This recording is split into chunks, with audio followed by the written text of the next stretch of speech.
那妖主正好可以拿他们练练手。掌控者的地盘，还是小心一点为好。生面孔啊！ Yo, halo guys, kembali lagi di channel Imam Tanto di sini. Dan di video kali ini tentunya bakal melanjutkan alur cerita film Donghua yang berjudul Touch of Demons part ke-56 di season kelima. Ataupun kita akan kembali melanjutkan perjalanan dari Don Lily untuk melawan Kaisar Sage nantinya. Dan yang belum menonton part sebelumnya silahkan cek di bawah deskripsi ya. Kita lanjut dari part sebelumnya. Lily pun berkata ia harus pergi ke Guild Kegelapan, yaitu untuk mengumpulkan informasi. Lily bilang Guild Kegelapan adalah musuh dari Kota Glory. Mendengar hal tersebut, Dewi Yuyan pun menjadi sangat marah dikarenakan ras manusia seperti Guild Kegelapan justru berperang dengan sesama manusia.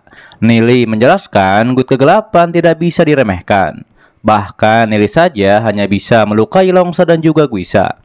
Namun dengan adanya Dewi Yuyan tidak perlu lagi takut pada mereka. Lily mengatakan bahwa ia akan pergi ke dunia bawah, yaitu yang belum pernah Lily injak. Ditambah lagi di sana tempat Guild Kegelapan berada. Setelah hal itu, Lily pun melihat peta yang sebelumnya diberikan oleh Leluhur Yayan. Lily pun memuji Leluhur Yayan yang berhasil menemukan pintu masuk ke dunia bawah. Setelah hal itu, Lily pun masuk ke sana. Lily bilang tempat ini sangat gelap dan pastinya ada barang yang bagus. Namun Lily dibuat terkejut melihat tulang di sana. Lily mengetahui bahwa dulu pernah terjadi pertarungan antara monster dan juga manusia. 可见妖兽和人类曾在这里鏖战。 Dewi Yuyan menjelaskan dulu orang-orang di dunia diburu oleh binatang iblis. Pada saat itu juga Dewa Roh penjaga manusia banyak yang mati dan terluka. Kemudian Lily pun menabrak sebuah penghalang di sana. Tapi Dewi Yuyan dengan mudah menghancurkannya, yaitu menggunakan kekuatan hukum. Melihat itu, Lily bilang dengan bantuan Dewi Yuyan bisa membuat Lily lebih santai. Setelah hal tersebut, mereka berdua pun terus berjalan hingga sampai di domain neraka. Lily yang melihat Dewi Yuyan terkejut, Lily berkata, nampaknya domain neraka ini adalah hal yang merepotkan. Dewi Yuyan mengatakan masih ada ras lain di dunia ini. Ditambah lagi ada juga praktisi kuat yang menguasai kekuatan hukum.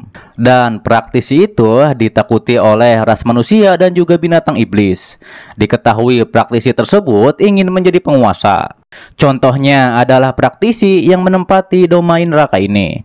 Ditambah lagi tempat ini adalah salah satu dari 3 tempat terlarang yang ada di dunia utama.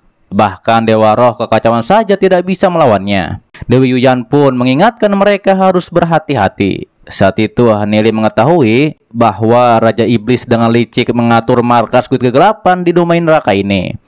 Namun mereka dikejutkan dengan kemunculan beberapa monster di sana. Dari nafas monster itu, Lily tahu bahwa mereka semua ada di ranah emas. Hingga akhirnya Lily pun menghajar mereka semua. Ditambah lagi ini sebagai latihan bagi Lily. Saat itu Dewi Yuyan menjadi terkejut karena Lily dapat menggabungkan kekuatan roh iblis dan juga hukum secara bersamaan.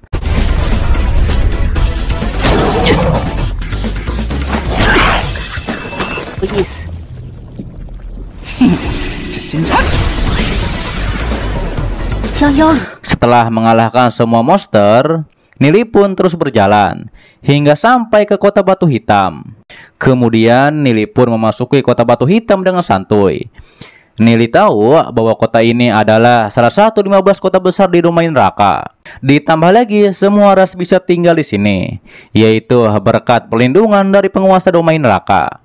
Lily juga mengetahui banyak praktisi manusia yang melarikan diri ke domain neraka pada era kegelapan. Dan sekarang ras manusia yang tinggal di sini menjadi salah satu dari 12 ras utama. Namun Lily heran mengapa penguasa domain neraka tidak terlalu peduli dengan kejahatan yang ada di kota Batu Hitam ini. Tapi Lily juga tidak mengetahui di manakah keberadaan penguasa domain neraka tersebut. 已经成为了12个最主要的种族之一，也不知他究竟在哪。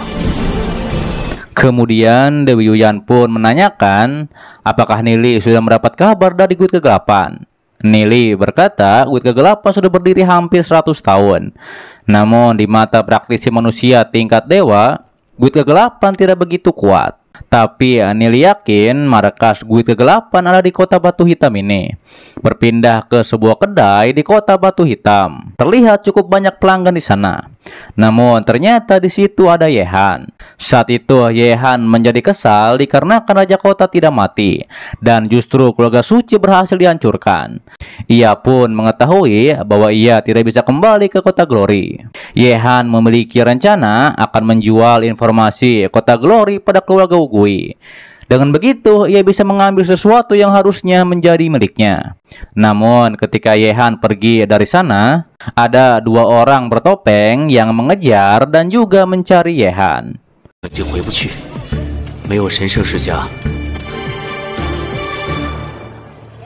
Sementara itu, terlihat Guisa pun menanyakan kepada Longsa, apakah Yehan telah menipu mereka.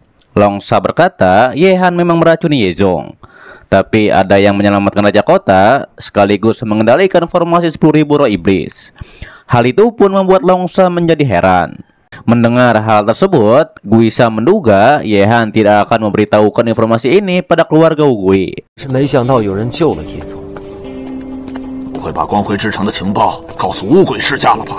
Namun Longsa mengatakan walaupun keluarga Wugui memiliki 3 praktisi setengah dewa, tapi mereka tidak akan bertindak sendiri. Ditambah lagi kota Glory memiliki formasi 10.000 roh iblis, dan keluarga Wugui tidak akan mudah menghancurkan kota Glory. Longsa pun memerintahkan Guisa untuk mengirim seseorang untuk mengawasinya. Mendengar hal itu, Guisa pun akan mengatur hal ini. Kembali kepada Nili, Dewi Yuyan menjelaskan, walaupun praktisi setengah dewa bisa menggunakan kekuatan hukum sampai batas tertentu, tapi kultivasi mereka hanya bisa di puncak legenda. Ditambah lagi, meskipun banyak praktisi setengah dewa di domain neraka ini, namun jika dewa roh tidak sepenuhnya dimusnahkan, praktisi setengah dewa tidak akan pernah menjadi dewa roh. Dewi Yuyan juga merasa sekarang kekuatan penguasa domain neraka menjadi semakin kuat. Dan sepertinya dunia bawah tanah ini sudah menjadi domain kekuasaannya. Nili pun menjadi penasaran apakah penguasa domain ini ada di ranah takdir surgawi. Dikarenakan penguasa domain neraka tidak muncul selama ratusan tahun. Nili juga menjadi heran dikarenakan di bawah tanah ini ada sebuah dunia yang dimana semua ras bisa hidup berdampingan. Tak lama setelah hal tersebut, Nili pun masuk ke sebuah kedai di sana. Terlihat semua ras sedang minum-minum santuy.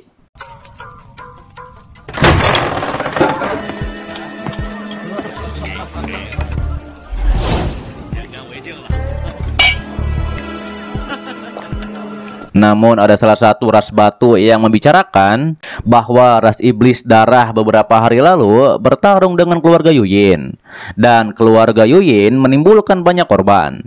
Saat itu Nili pun menjadi geli dengan suara batu wanita tersebut. Terlihat batu pria berkata, peta harta di tanah 9 kematian adalah penyebab kedua belah pihak bertarung. Ditambah lagi keluarga Yuyin berani bertarung dengan klan iblis darah di tanah 9 kematian. Ras batu pun berkata ras manusia sangat sombong dikarenakan tidak mengetahui bos di domain neraka ini, yaitu adalah ras batu mereka.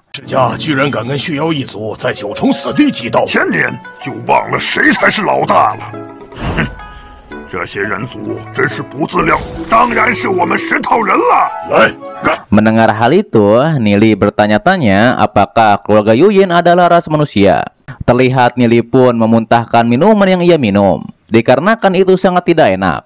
Sementara itu, ras batu membicarakan kembali bahwa keluarga Wugui sudah merekrut seorang master pola prasasti. Terlebih lagi, jika pola prasasti diukir ke dalam senjata, maka akan dapat meningkatkan kekuatan senjata itu. Diketahui di domain neraka ini, terdapat 6 praktisi pola prasasti.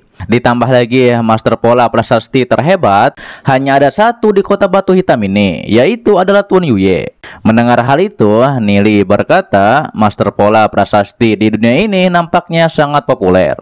Tak lama setelah hal tersebut, Nili pun didatangi oleh 3 orang berjubah yang entah siapa. 冥文师在这个世界，要知道，冥文师的地位可是很高的。小兄弟， Oke guys, itu adalah dari Tales of Demon part ke-56 di season kelima.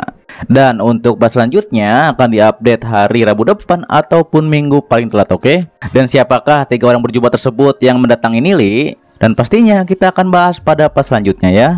Oke, dan terima kasih buat kalian yang menonton sampai detik ini dan selalu mensupport channel admin.